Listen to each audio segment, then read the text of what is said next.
Good morning बच्चों। मैं आपकी सरस्वती विद्या मंदिर से एसएस की टीचर रितु मैडम बोल रही हूँ। जो मैंने लास्ट वीडियो में आपको फर्स्ट चैप्टर कराया था वही हम आज कंटिन्यू रखेंगे। फर्स्ट चैप्टर था हमारा भारत में ब्रिटिश सत्ता का उदय। ठीक है, तो वो हमारा हो गया था, थोड़ा थोड़ा बाकी था। उसमें था डलहौजी की हड़प नीति। डलहौजी की हड़प नीति क्या थी? जैसे कि इसमें हड़प नीति यानी हड़प लेना, अपना अधिकार जमा लेना। तो डलहौजी जो था वो किसके बाद, विलियम बेंटिंक के बाद भारत में गवर्नर जनरल बनकर आया था। 1848 में आया था और वो बहुत ही उग्र मानसिकता वाला था। ठीक है, तो उसने क्या किया कि डलहौजी की जो हड़प नीति थी वो थी युद्ध द्वारा हड़पना। यानी युद्ध, कुछ राज्य उसने युद्ध द्वारा हड़पे। कुछ निसंतान जो राजा होते, निसंतान यानी जिन राजाओं के कोई संतान नहीं होती थी आगे का उनका राज कार्य संभालने के लिए। ठीक है, प्रशासनिक अव्यवस्था के बहाने, कर्ज की वसूली के बहाने और नाम मात्र की सत्ता को समाप्त कर हड़प लेना। तो पहला था उसका युद्ध द्वारा हड़पना, यानी उसकी जो हड़प नीति थी वो थी युद्ध द्वारा। युद्ध द्वारा उसने कौन कौन से राज्य हड़प लिए थे? पंजाब और पेगू दक्षिण वर्मा। दक्षिण वर्मा को पहले पेगू कहा जाता था। ठीक है, अब है निसंतान राजा की मृत्यु होने पर राज्य हड़प। जो राजा निसंतान होते थे, जिनके कोई औलाद नहीं होती थी, जो आगे जाकर उनका राज्यभार संभाल सकें, उनको भी वो हड़प लेता था। उसमें है सतारा, जैतपुर, संबलपुर, उदयपुर मध्य प्रदेश, झांसी, बघात, नागपुर, जिसमें झांसी बहुत महत्वपूर्ण है। क्यों महत्वपूर्ण है? क्योंकि झांसी की रानी लक्ष्मीबाई, जिसको संतान नहीं थी और जिसने दत्तक पुत्र लिया था, दत्तक मीन्स गोद लिया हुआ पुत्र, जो उन्होंने गोद लिया था। लेकिन डलहौजी ऐसा मानता था कि जिस राजा के अपनी संतान नहीं है उसका राज्य कंपनी शासन के अधिकार में जाएगा। ठीक है, प्रशासनिक अव्यवस्था के बहाने हड़पना, इसने अवध को हड़प लिया था। कर्ज की वसूली के बहाने हड़पना, यानी जो राज्य कर्ज नहीं चुका सकते थे कंपनी शासन का, उसको ये कर्ज चुकाने के बहाने हड़प लेता था। वो था निजाम का बराड़ प्रांत। अब है नाम मात्र की सत्ता को समाप्त कर हड़प, यानी जिस राजा का अपने राज्य पर नाम मात्र का अधिकार होता था, यानी वो पूर्ण रूप से अधिकारी नहीं होता था, सिर्फ नाम मात्र का अधिकारी होता था, उसको भी ये हड़प लेता था, जिसमें है कर्नाटक और तंजौर। ठीक है बच्चों, तो अब हम आगे चलते हैं, डलहौजी के बारे में पढ़ेंगे। तो डलहौजी सुधारवादी भी था। उसके साथ उसके समय में भारत में प्रथम रेलवे मुंबई थाना ईस्वी से 1853 में भारत इंग्लैंड तार व्यवहार, अंग्रेजी शिक्षा की व्यवस्था आदि की शुरुआत हुई। यानी डलहौजी वैसे तो एक ब्रिटिश गवर्नर था, लेकिन उसने भारत में आकर बहुत सारे समाज सुधारक कार्य किए थे। उसके समय में ही पहली बार 1853 में भारत और इंग्लैंड के बीच प्रथम रेलवे लाइन, यानी रेल चलना जो शुरू होता है, रेलवे ट्रैक जो बनाया गया था वो शुरू हुआ था। कहाँ से? मुंबई और ठाणे के बीच में। और तार व्यवहार यानी जैसे पत्रों का, चिट्ठियों का आना जाना, संचार उसने शुरू किया था। और बहुत सारी ऐसे काम थे जो डलहौजी ने भारतीयों के हित में किए थे। अंग्रेजी शिक्षा की व्यवस्था, अंग्रेजी शिक्षा डलहौजी के समय में शुरू की गई थी। उसके समय में बहुत सारी यूनिवर्सिटीज़ जो थी उनका निर्माण और स्थापना की गई थी।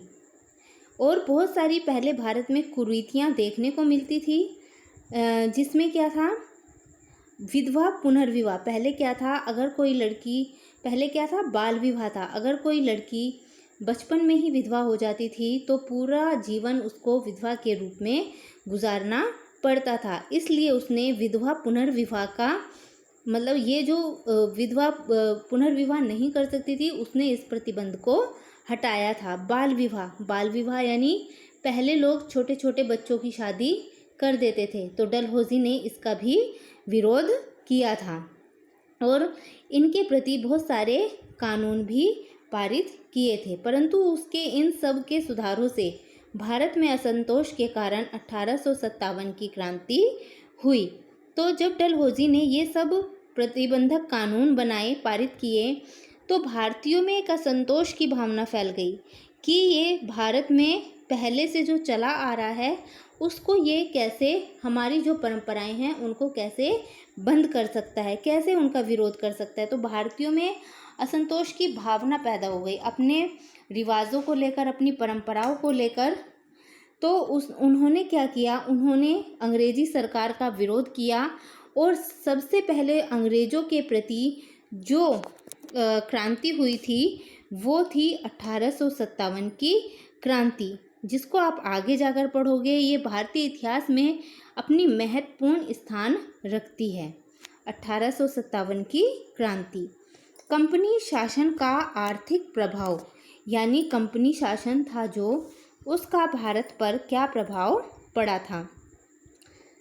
तो भारत जैसा गौरवपूर्ण और आर्थिक रूप से सुदृढ़ देश अब केवल इंग्लैंड जैसे देशों के लिए मात्र कच्चा माल तैयार करने वाला देश बनकर रह गया था। समझे?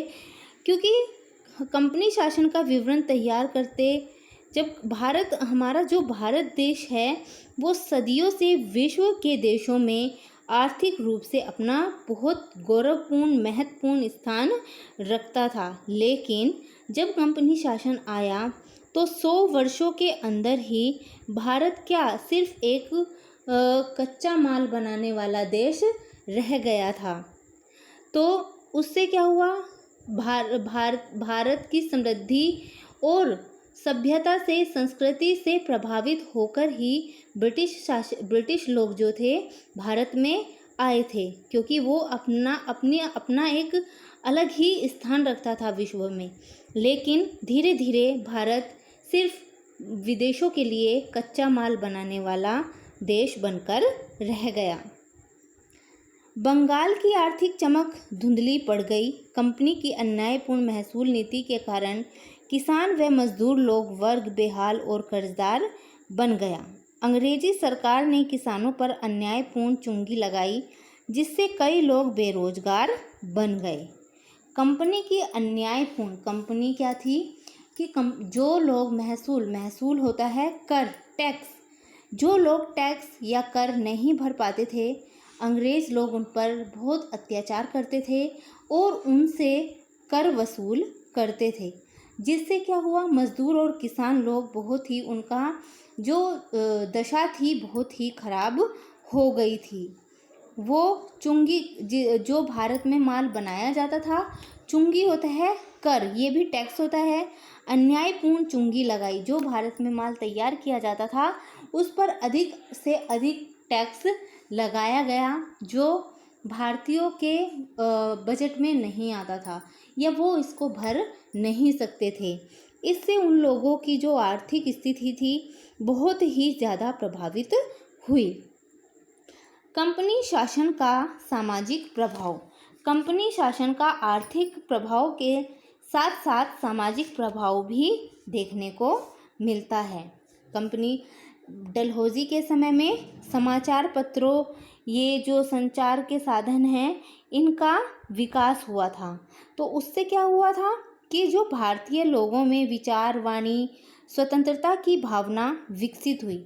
समाचार पत्रों के आने से भारतीय लोग थे, उनके विचार बदले और अपनी बात को वो स्वतंत्रता पूर्वक रख सकते थे। उस समय भारतीय समाज में कुछ कुरीतियाँ होती हैं जो गलत प्रचलन होता है, गलत कुरिवाज होते हैं, रिवाज, जैसे उस समय भारतीय समाज में कुछ कुरीतियाँ देखने को मिलती थी, जैसे सती प्रथा। सती प्रथा, जैसा कि आपने मूवी पद्मावत में देखा होगा कि रानी जो होती है, अगर उसका राजा युद्ध में हार जाता है, मारा जाता है, तो वो उसकी चिता के साथ जलकर अपने प्राण त्याग देती थी। तो ये होती थी सती प्रथा, दूध पीती प्रथा। पहले लड़कियों को, जब लड़कियां जन्म लेती थी, तो लड़कियों को एक दूध के टब में डालकर मार दिया जाता था, या दूध में कुछ जहरीला पदार्थ मिलाकर पिला दिया जाता था, जिससे लड़कियों की मृत्यु हो जाती थी। बाल विवाह, जिनकी बचपन में ही शादी हो जाती थी, उनको बाल विवाह बोलते थे। तो डलहौजी ने ये सब जो सामाजिक बुराइयां थी, संचार व्यवहार से, समाचार पत्रों के आने से बहुत सारे जो समाज सुधारक थे वो अंग्रेजी शासन के संपर्क में आए और उन्होंने इन कुरीतियों का विरोध किया और इनको ख़त्म भी किया। जो समाज सुधारक थे वो थे राजा राम मोहन राय, स्वामी विवेकानंद, और बहुत सारे ऐसे हैं लोग हैं जिन्होंने भारत में बहुत ये जो प्रथाएं हैं, कुरिवाज हैं, उनका अंत किया था। मैकाले के प्रयासों से अंग्रेजीकरण व शिक्षा की शुरुआत हुई। डलहौजी के शासन में मैकाले के प्रयास, यानी मैकाले जो था वो भी डलहौजी का सहयोगी था, और उसके प्रयासों से अंग्रेजीकरण यानी अंग्रेजी शिक्षा का प्रचार प्रसार ज़्यादा से ज़्यादा होने लगा। चार्ल्स वुड की सिफारिश से मुंबई, मद्रास, कोलकाता में यूनिवर्सिटी की स्थापना हुई। मैकाले और चार्ल्स वुड की सिफारिश, चार्ल्स वुड यानी सबसे पहले जो अंग्रेजी शिक्षा की जो यूनिवर्सिटियां थी, उनकी स्थापना मुंबई, मद्रास, कोलकाता में हुई थी। भारत में अंग्रेजी शिक्षा, अब जब अंग्रेजी शिक्षा भारत में आ गई है तो उसको जानने के लिए एक अलग ही वर्ग का निर्माण हुआ, यानी अब भारत में पढ़े लिखे लोग होने लगे। भारत में अंग्रेजी शिक्षा के कारण अंग्रेजी जानने वाला वर्ग तैयार हुआ, यानी भारत अब पहले जैसा, अंग्रेजी शिक्षा के आने के बाद पहले जैसा नहीं रह गया था, वो उसमें भी पढ़े लिखे लोगों का वर्ग तैयार हुआ। तो बच्चों, आज ये चैप्टर यहीं पर ख़त्म होता है। तो इस तरह से ईस्ट इंडिया कंपनी भारत की समृद्धि से, व्यापार से आकर्षित होकर भारत आई और पूरे देश पर कई वर्षों तक शासन किया। तो ईस्ट इंडिया कंपनी जो भारत की सभ्यता, संस्कृति, समृद्धि से प्रभावित होकर, आकर्षित होकर भारत आई थी, उसने कई वर्षों तक भारत में अपना राज किया। ठीक है बच्चों, तो ये लेसन आपका यहीं पर ख़त्म होता है, और आपका जो होमवर्क है वो है ये, कंपनी शासन का भारत पर पड़ने वाले आर्थिक प्रभाव, कंपनी शासन का भारत पर पड़ने वाले सामाजिक प्रभाव, और डलहौजी की हड़प नीति की जानकारी दीजिए। ये सारे क्वेश्चन आपको इसी चैप्टर में मिल जाएंगे। सब बच्चे अपनी नोटबुक में ये सब क्वेश्चन करेंगे। आई होप कि आपको मेरा पढ़ाया हुआ समझ आ रहा होगा। Thank you.